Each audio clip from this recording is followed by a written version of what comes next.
Hey y'all, Crystal here. Look, still haven't cleaned off my desk yet, but that's not what this video is about. I am here to read chapter 2 of my book. Yeah, so by the time you're watching this, you should have watched all the other ones about my book. I'm gonna put them in like a series by themselves. But to sum it all up, I wrote a book 8 years ago, and I've always known that I was a communicator. It just took me years to really accept that, but now I'm accepting that I'm a communicator. I love to speak and I love to write. And at that time in my life, writing was more of my thing.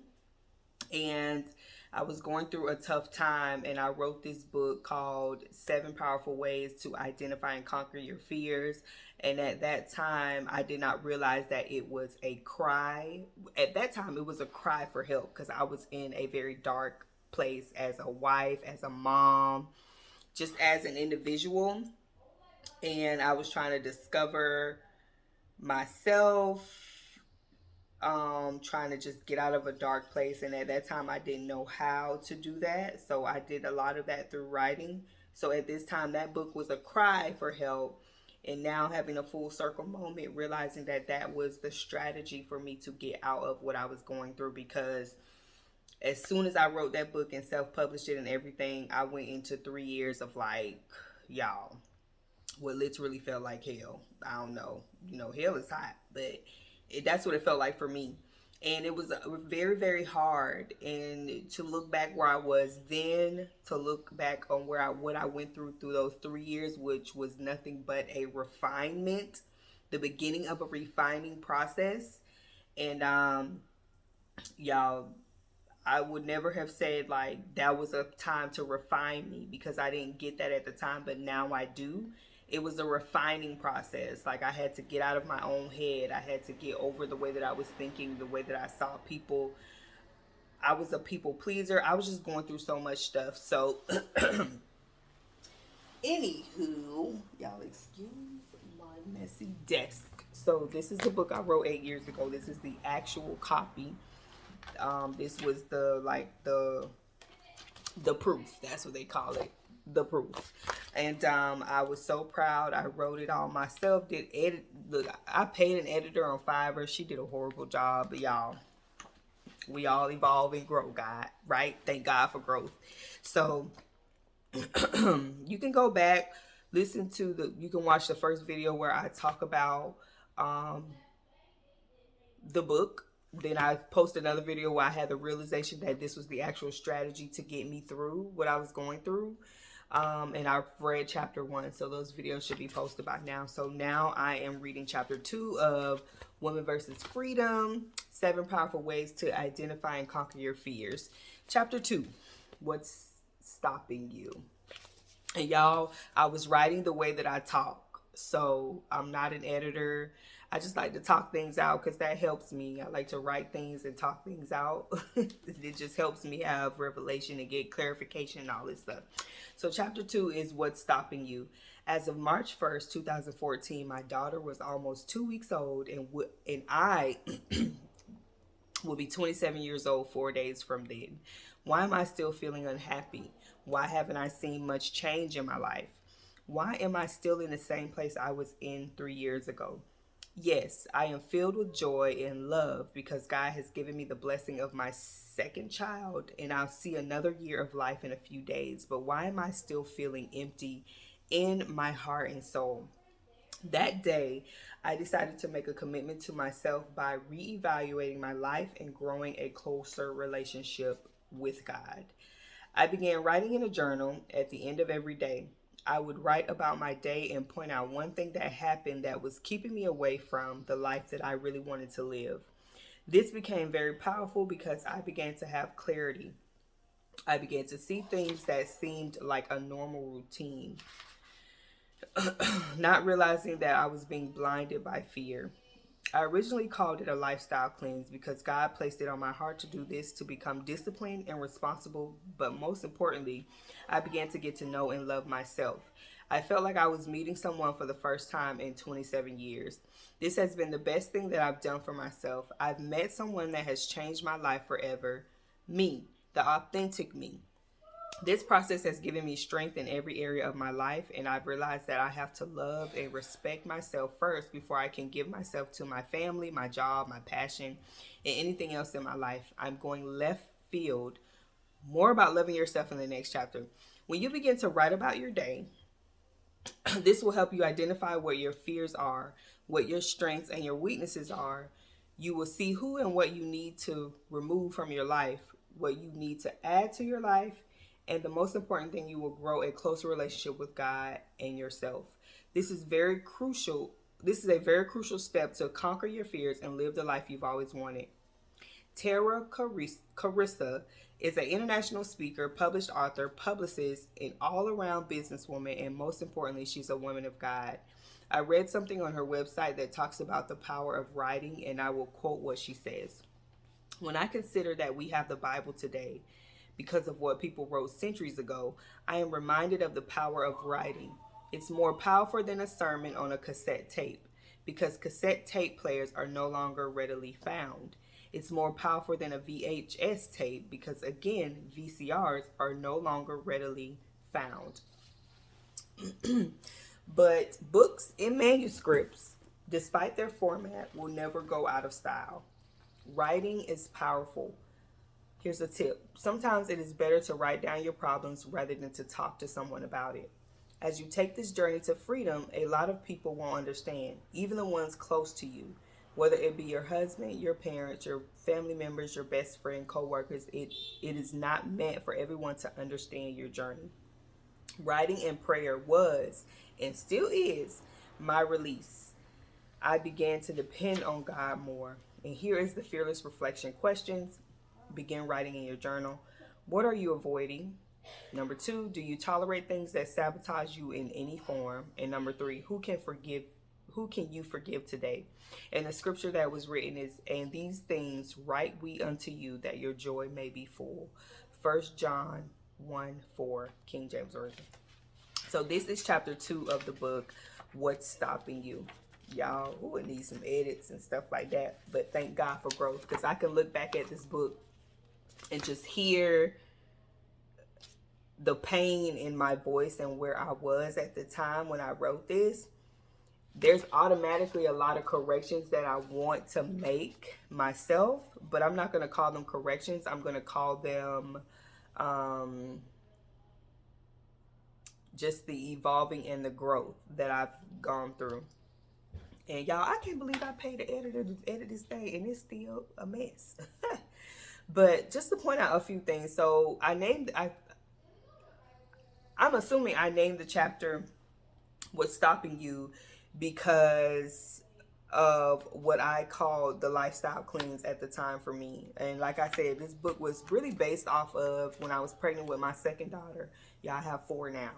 I was pregnant with my second daughter, and it was just this big realization that I'm about to bring a woman into this world. Like, yes, I had my son already. He was the oldest, but it just hit different for some reason. And it was just like, I'm a woman, and now I have to raise up a woman. Who am I as a woman right now? This was the realization that I was having. I was like, oh, I got to get myself together because I don't want to raise my daughter. Now I'm understanding, but especially for what I've gone through therapy and all of this stuff, and just allowing God to deliver me from some things, getting involved with, the right community of people and the people that I needed at the time. In different seasons of my life, I had people that I needed. So at this time, I didn't know how to reach out to people, and I didn't have people, therapy and all that stuff was not even a question. So writing was my way to get through a lot of the things that I was going through at the time. And I started something called, here come my daughter, y'all. I started something called a lifestyle cleanse, and it was my way of asking myself powerful questions, which I didn't even realize I was doing at the time. So when I say powerful questions, y'all, I went through Valerie Burton's program. She's a huge speaker and coach, and she has a program to develop life coaches. And I took her program, her personal development certification last year, and she calls them powerful questions. So I didn't realize at this time I was asking myself Powerful questions. So I didn't realize at the time that I was asking myself powerful questions. So the what's stopping you was me doing this lifestyle cleanse to. So what's stopping you was me journaling my day to day. I guess at that time, keeping track of what happened throughout the day that kept me away from, I guess, being me authentically. What distraction at the time, like what was in my mind, what was my thought process, and things like that. Yeah, I think I still have that book, which I probably should pull it out and read it since it relates directly to this chapter. Um, just writing out my day to day. And like I said, this was just a cry for help. Like, I didn't know how to go about getting help. I knew about God, but I did not know God in the way that I know him now, like actual deliverance and stuff like that. Like, a church girl, pastor's kid, raised in church. I knew nothing about fasting and praying. I knew nothing about like deliverance, binding, rebuking, all this stuff. I knew nothing about that stuff. So,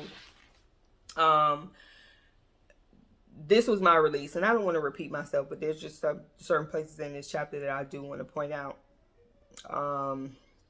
Like asking myself, oh, my daughter was, at this time, she was almost 2 weeks old, and it was 4 days before my 27th birthday. And why am I still feeling unhappy? Why haven't I seen much changes in my life? Why am I still in the same place I was in 3 years ago? And yes, I am filled with joy and love because God has given me the blessing of my second child, and I'll see another year of life in a few days. But why am I still feeling empty in my heart and soul?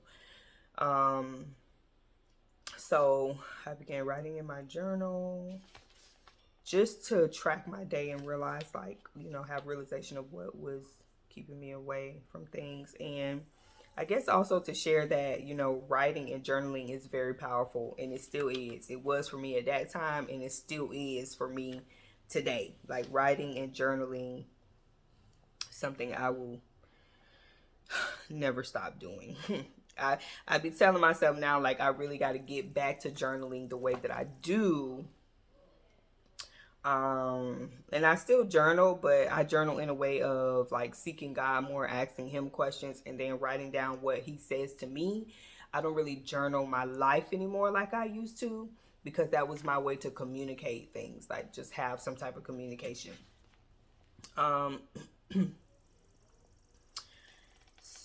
What else?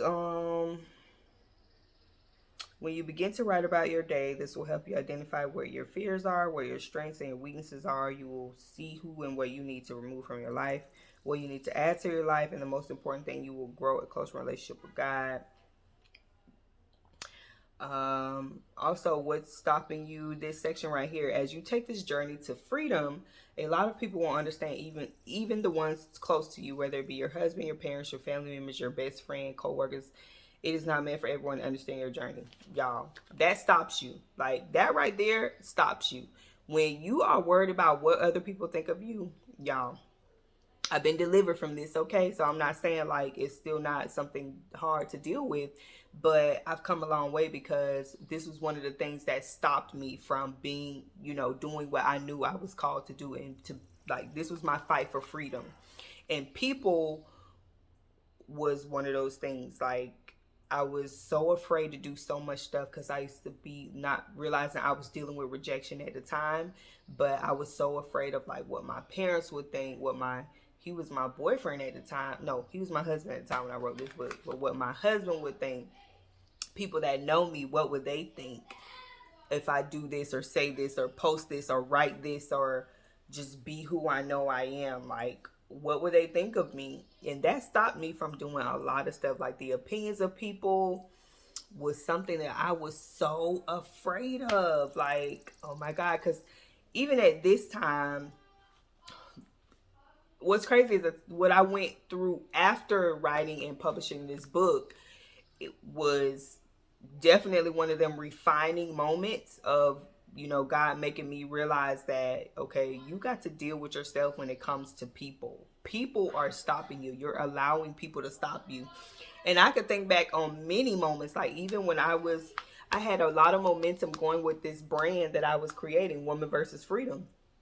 And I knew that I wanted to do it a certain way at that time, which I didn't understand. Like it was the Holy Spirit or God leading me in a certain way to do this brand. But because I was still so fearful and dealing with stuff that I just could not put my finger on, I had friends that would, I would talk to them about something or tell them that I'm doing something. And if they did not agree with what I was doing, or if they said, "Oh, I think you should be doing this. Oh, I see you doing that," I automatically shut down and just like, okay, I don't need to do it my way. I need to do it however she says she thinks it needs to be, or he says, or comparing myself. Like, comparison was stopping me. The opinions of people was stopping me. Inferiority was stopping me. Fear, afraid of being rejected was stopping me. Fear of success at the time was stopping me. Like there were so many things stopping me at this time in my life, and these, like even through these past 8 years, y'all, I'm still, going through the process. But the things that I have done to help me overcome these things that were stopping me is, yeah, I went to therapy. And this directly relates with me moving to Georgia. Um, which let me just do a part 2 to this "What's Stopping You" chapter. But yes, so this is what I was going through at the time when I was in a battle for my freedom. Like I was in a literal battle for my freedom, and this book was my cry. So I want to encourage you, if you feel like you're going through a battle, or you're in a constant cycle, you're constantly going through something, I want to, y'all hear my kids back there. I want to encourage you to evaluate what's stopping you. But before you do that, I want you to pray. Like, I want you to pray in this moment, because what I've realized is when we're in a battle and we're trying to grow and overcome something so we don't live in cycles anymore, or we're trying to just put our finger on what this thing is, why I can't move forward, you need to pray so you don't see it through what you're going through right now. Because when we're going through something and we're dealing with a lot of pain and emotion, the emotions can lead us. The emotions can make the decisions for us. The emotions can say, "Oh, you're dealing with this," or "You're dealing with that." And sometimes that's not even what it really is, but we will automatically assume because of our emotions, or our we're being led through the perspective of fear or through the perspective of rejection. And those things can stop you from really seeing what you're really going through. So here's what I've gone through. I would encourage you to pray and just ask the Holy Spirit to, like, you could say, "Lord, I am going through something right now, and I need to see what's stopping me. Like, Lord, please reveal to me what's stopping me, but not through my rejected eyes, my fearful eyes, my abandoned eyes, my bitter eyes. I don't want to see it through that way. I want to see it through you, and show me, speak to me however he speaks to you. Send someone." um Lord, just show me what it is that I'm dealing with, so I can give it back to you, and help me to get through it. And I didn't have that prayer at the time. I didn't have that prayer. So even the way that I was writing this book and what I was going through, I was seeing it through my pain, through my fear, through my rejection. And that was keeping me in a constant cycle, because I didn't know how to go. I was praying, y'all, but my prayers were always cries. Like I was always in a painful place. Ooh, y'all, I can feel it right now. Like I was always in this hurting place, this painful place, feeling like mentally I couldn't get out of things, and nobody would love me, and nobody is for me, and why would this person treat me this way, and why would they do me like that, and why would they talk to me this way? All that stuff was stopping me. So I want to encourage you to seek God and say, "Lord, help me. I need to..."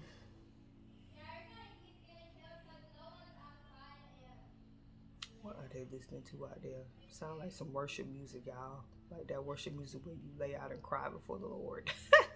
um, but yeah, I encourage you to pray a prayer and just say, Lord, I don't want to see what I'm dealing with through my eyes. I want you to show me and speak to me, reveal to me what it is I'm dealing with from your view, a clear view, so I can be healed from the things so these things can be gone out of my life. So I can speak with authority and get rid of these things and take the proper action to deal with these things. So I'm just thankful, y'all. I'm sharing this book now and not sharing no edits or anything like that, and reading every chapter because, first of all, obedience. Second of all, because it just really shows the growth and how far I've come. So I really thank God for growth, like for real. So this is the second key that helped me to get through what I was going through, the darkest times of my life. The first one, which you can go back and watch this video, it was make up your mind. And that's powerful in itself, because before we can do anything or move forward, we always have to decide, and it requires us to make up our mind. Do we want to go left? Do we want to go right? Do we want to be healed, or do we still want to be broken? Do we want to overcome this, or do we still want to fight? Do you want to cross over, or do you want to stay where you at? Do you want to remain fearful and deal with rejection and feel this inner pain and still be broken, live broken? Or do you want to be healed, be whole, go be who you're supposed to be, become who you're supposed to be, do what you're called to do? It's all about making up your mind. And it's not saying that it's going to be easy, because remember, we're trying to get out of a place what seemed comfortable for us. Like, no matter, it hurt, it was painful, but it was comfort in some type of way. So when you begin to say, okay, I got to change, I got to do what I have to do, I got to take action, right? Now you're asking God, you're seeking God, you're knocking at the door, like, and saying, okay, Lord, what is it? And when he shows you and you open that door, now you're going to walk through it, or you're not going to walk through it. Or you're going to walk through and turn back around and be like, I don't like this room, and go back out. You know, I like visuals. So that's where I am with that. And you have to make up your mind. And when you do make up your mind, just know that don't make up your mind with perfectionism in mind. Don't, because that stops you too. I deal with that too. Thinking that when I say yes to something, or if I'm going through this journey to change, that it's supposed to be perfect, and it's not. It's like, you know, God got to remove all of this stuff off of you, this all of this heaviness, and all of this stuff he has to remove, and it's not going to be perfect. It's going to definitely be an eye-opening journey, but make up your mind to commit to the process. Make up your mind to break through and overcome the things that have been stopping you and causing you to remain in that. Make up your mind that you don't want to repeat the process. So whatever is stopping you, you want to get rid of it. But y'all, it's not easy. I mean, I've had my times where I have gone back. I go for it and I go back. I go for some more and I go back, because I had lived so many years of comfort in those painful, hurting places, that I turned to addiction. I turned to wrong thinking. I turned to rebellion. I turned to all of these things that was not allowing me to keep moving forward. So yeah, I'm not afraid to say that. But I'm at a place now where I know that some things that I would turn back to, I'm not going back to. Like, for instance, smoking and drinking, like going to the club and stuff like that. Like, I used to go to the club because I felt like that was a place for me to release, or just to be like going out with my cousins and feeling like, okay, I got a group of people, I'm hanging out, they like me. So I would go do this stuff to feel wanted and try to fit in, which is conforming. Go to the club, drink, you know, be smoking weed and all of this stuff. And y'all, I had multiple times of I would get out of that, and then I find myself in a place where I was feeling that pain would try to come back and show up, and I would turn back to the things that gave me comfort during those times of my pain. So y'all had finally came to the conclusion just last year that I wasn't gonna turn back to that. Like, okay, I was like, okay, Crystal, you went through like when discomfort comes, y'all have to check it immediately because it can stop you and it'll make you want to go back to those old things. So I was in an uncomfortable, stressful place. Y'all, just a year ago, moving here to Georgia, like, was stressful. It was stressful, and even though I was praying to God, y'all, I was still smoking. I was still drinking. I was smoking weed. Like, cause I felt like I was so stressful and dealing with anxiety that I didn't know how to speak to. I wasn't speaking to it and saying, you must go. I was like, okay, I feel so anxious. I feel so stressful. Let me go smoke. Let me go get high. Y'all, I wasn't an addict, but those things gave me comfort at the time. So that's what I would turn back to. And it's just the truth, just being transparent. And the levels of stress that came upon me and anxiety and fear through that move to Georgia caused me to like, okay, I need a drink. Okay, I need to feel that. Like, it's real. As a wife, as a mom, who I am now today, this is just, I was going through this just a year ago. And now I'm at a point where I'm like, I know how to fight that feeling because it tries to rise back up. Those familiar things try to rise back up and stop me and put me, and then once I give into it, now I'm dealing with guilt and shame and feeling convicted and all of these other emotions that come along with that just puts me back in a dark place, and then it makes me feel like, oh man, I gotta start over. Oh man, I gave in. Oh man, but guess what? I'm not perfect. But I learned from that lesson, and now I'm just like, I won't turn back to that. I'm beyond that. I have grown and evolved beyond that. And it may take a few times, y'all. Like, just give yourself grace. That's what God is for. Like, the Holy, like, God in his presence, that's what he's here for. So that's chapter 2 of what's stopping you. And if you made it this far through the video, thank you. Thank you for listening. I hope this was some help to you, encouraged you, blessed you. And if it did, just let me know. Comment. Go follow me on Instagram at Crystal Clayton _. Also, go follow my nonprofit, Fearless Money Inc., because that is being developed to help women like me.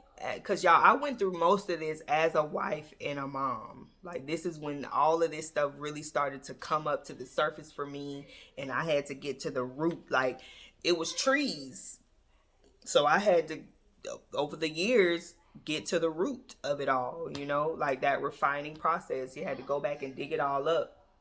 So, as a wife and a mom, so Fearless Money is definitely for the woman that is a wife and a mom, and she just feels lost somewhere in her life, like I was. And there was help that I needed that I didn't know I needed. There was things that I needed to do that I did not know that I needed to do at the time. And I just want to be able to provide that to women, not to help them skip steps in their process, but maybe to give them some comfort and make them deal with the process a little bit easier. You have that accountability. You have that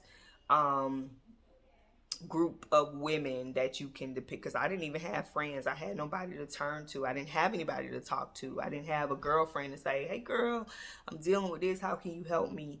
I didn't have anybody come to me and say you should go to therapy, or I didn't have people in my life to even recognize that I was going through something. Here, let me help you. Y'all, I was good at putting on a front, but some pictures that I look back on even 2 or 3 years ago, I looked my hottest, like externally, but internally I was a mess and I was broken. So Fearless Money Inc. is to help that woman. That was me, the wife, the mom who is broken and dealing with stuff and just need to overcome and battle through some things, but you need that help and that accountability, and just to make it a little bit more easier.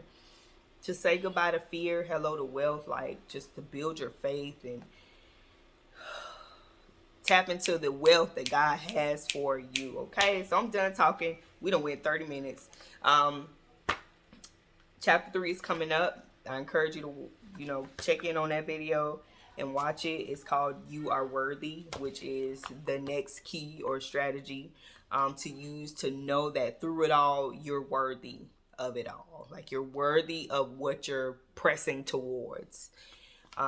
So I'll read that chapter next. And remember to glow, remember to affirm yourself, remember to do what makes you happy, because you cannot pour from an empty cup.